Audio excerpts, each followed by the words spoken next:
6h24, la question santé d'Europe 1. Thomas Soto. Jean-François Lemoine, on va parler don du sang avec vous ce matin. Faites un cadeau rare et précieux, offrez votre sang. Ça, c'est le slogan de la nouvelle campagne de l'établissement français du sang. Il y a malheureusement une constante toute l'année, docteur, c'est que les hôpitaux manquent de sang. Oui, chaque année, 1 million de malades sont soignés grâce au don du sang. L'objectif de cette campagne est de mobiliser afin de constituer des réserves avant les vacances de décembre, parce que les fêtes de fin d'année sont traditionnellement une période sensible où les donneurs sont beaucoup moins fréquents. Il faut donc donner son sang. Est-ce qu'on peut rappeler les grandes règles, docteur ? Alors, c'est très simple. Il n'y a que 10% des personnes qui viennent pour faire un don qui présentent une contre-indication. Et dans les 3 quarts des cas, cet ajournement n'est que temporaire. Il suffit d'avoir entre 18 et 65 ans, d'être en bonne santé et de peser au minimum 50 kilos.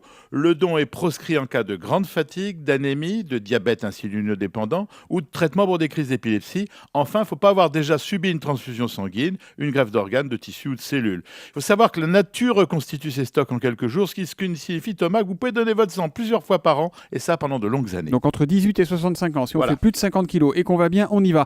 Quelles sont les contre-indications, les cas dans lesquels on ne peut pas donner au-delà de ce que vous venez de nous dire? Alors, c'est des détails qui ont leur importance. Après certains actes de la vie quotidienne, il faut respecter un délai déterminé avant de pouvoir donner son sang. 1 jour pour le traitement d'une carie, 7 jours pour un détartrage, 4 mois pour un piercing ou un tatouage, 7 jours à 4 mois pour une intervention chirurgicale et 4 mois après le retour d'un voyage dans un pays où, bien évidemment, il y a du paludisme. Et tout ça, évidemment, on nous le dit quand on va le donner, notre sang. Les femmes enceintes, elles peuvent donner, Jean-François ? Elles ne doivent pas donner, et ça jusqu'à 6 mois après l'accouchement. De même, si on souffre d'une infection, par exemple une maladie virale, une grippe ou une gastroentérite, il faut attendre 2 semaines après la fin des symptômes pour pouvoir donner son sang.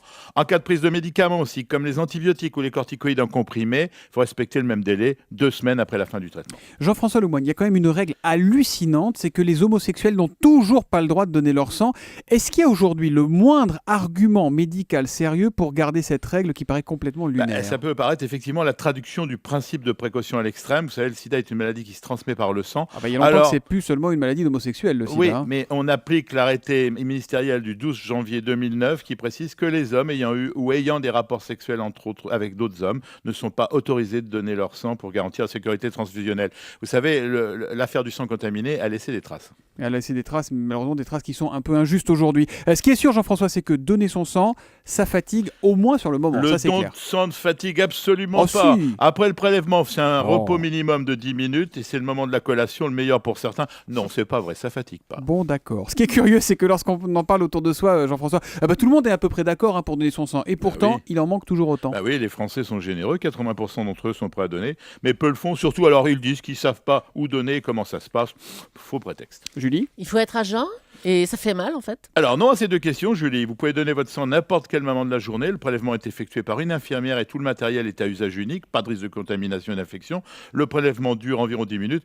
Quand la piqûre, Julie, t'en redoutais, elle n'est pas douloureuse. Non, et pour en savoir plus, c'est un site, celui de l'établissement du sang français, dondusang.net. Dondusang.net, je vais vous dire, vous m'avez convaincu et je m'engage sur Europe 1 ce matin à donner mon sang dans les 8 jours qui viennent, Jean-François. Vérifie, je le ferai, c'est promis. Merci beaucoup, à lundi. À lundi.